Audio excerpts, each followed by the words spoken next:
നമസ്കാരം. മായി വേൾഡിലേക്കും ഇന്നത്തെ ടാരോ ട്രേഡിങ്ങിലേക്കും എൻ്റെ എല്ലാ പ്രിയപ്പെട്ട കൂട്ടുകാർക്കും സ്വാഗതം. നല്ലൊരു ദിവസം ആശംസിക്കുന്നു. അപ്പോൾ ഞാനിന്ന് നോക്കാൻ പോകുന്നത് നിങ്ങളുടെ വ്യക്തിയുടെയും അവരുടെ ഇടയിലുള്ള തേർഡ് പാർട്ടിയുടെയും ഇപ്പോഴത്തെ സാഹചര്യം എന്താണെന്നാണ് ഞാൻ നോക്കുന്നത്. അപ്പോൾ ഇതൊരു ജനറൽ റീഡിംഗ് ആണ്. നിങ്ങൾക്ക് അക്സെപ്റ്റ് ആവുകയാണെങ്കിൽ മാത്രം എടുക്കാം, അല്ലതല്ലെങ്കിൽ വിട്ടുകളയാം. നിങ്ങൾക്കിത് വാലിഡ് ആവുകയാണെങ്കിൽ ഇതിൻ്റെ പോസിറ്റിവിറ്റി നിങ്ങളിലേക്ക് ക്ലെയിം ചെയ്ത് യൂണിവേഴ്സിനോട് നന്ദി പറയാവുന്നതാണ്. അപ്പോൾ യൂണിവേഴ്സ് എന്താണ് നമുക്ക് കാണിച്ചു തരുന്നതെന്ന് നമുക്ക് വളരെ പോസിറ്റീവ് മൈൻഡോടുകൂടി തന്നെ നോക്കാം. നല്ല ഒരു പോസിറ്റിവിറ്റി എപ്പോഴും നിങ്ങൾ മനസ്സിൽ പോസിറ്റീവായിട്ട് മാത്രം ഇരിക്കുക. പോസിറ്റീവ് ഉണ്ടാവും, എനിക്ക് നല്ലത് വരും, ഞാൻ ഉയർച്ചയിലെത്തും എന്ന് തന്നെ മനസ്സിൽ ഉറപ്പിച്ച് പോവുകയാണെങ്കിൽ ആ യൂണിവേഴ്സിൻ്റെ ആ ഒരു പോസിറ്റിവിറ്റി നിങ്ങളിലേക്ക് ഒബ്സർവ് ചെയ്യുന്നതാണ്. അപ്പോൾ ഇന്ന് വന്നിരിക്കുന്നത്, നമുക്ക് റീഡിങ്ങിലോട്ട് കിടക്കാം. ഫുൾ എനർജി വന്നിട്ടുണ്ട്, ദ ടവർ സിറ്റുവേഷൻ വന്നിട്ടുണ്ട്. അപ്പോൾ ഇന്ന് ജസ്റ്റിസ് എനർജി വന്നിട്ടുണ്ട്.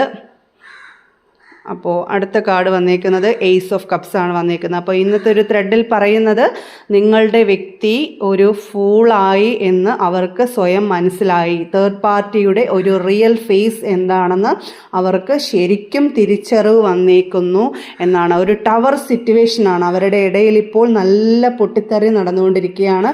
അത്ര നല്ല ഒരു രീതിയിലല്ല, നല്ല സമാധാനപരമായിട്ടുള്ളൊരു രീതിയിലല്ല അവരുടെ ലൈഫ് ഇപ്പം പൊയ്ക്കൊണ്ടിരിക്കുന്നത്. ഏത് നിമിഷവും തകർന്ന് വീഴാവുന്ന ഒരു സാഹചര്യത്തിൽ കൂടെയാണ് ആ ഒരു തേർഡ് പാർട്ടിയും നിങ്ങളുടെ വ്യക്തിയുടെയും ഒരു ലൈഫ് ഇപ്പോൾ കടന്നു പൊയ്ക്കൊണ്ടിരിക്കുന്നത്. വലിയൊരു ടവർ സിറ്റുവേഷനാണ് അവർ ഇപ്പോൾ നേരിട്ട് കൊണ്ടിരിക്കുന്നത്. നിങ്ങളുടെ വ്യക്തി ജസ്റ്റിസ് എനർജിയിലൂടെ പറയുന്ന അവർക്ക് സമാധാനത്തിൻ്റെ വഴിയിലൂടെ പോകുന്നതാണ് ഇഷ്ടം. ഒരു ജസ്റ്റിസ്, ഒരു നീതി നിങ്ങൾക്ക് തരണം എന്നവരുടെ മനസ്സിൽ ഉറച്ചവർ നിൽക്കുന്നുണ്ട്.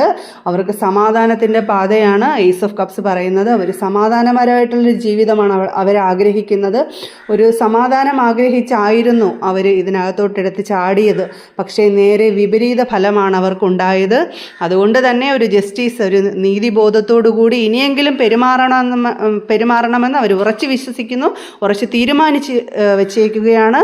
അതുകൊണ്ട് തന്നെ ആ ഒരു സിറ്റുവേഷനിൽ നിന്ന് മറികടക്കാനാണ് അവർ ആഗ്രഹിക്കുന്നത്. ഒരു സമാധാനത്തിൻ്റെ വഴിയാണ് അവർ ആഗ്രഹിക്കുന്നത്.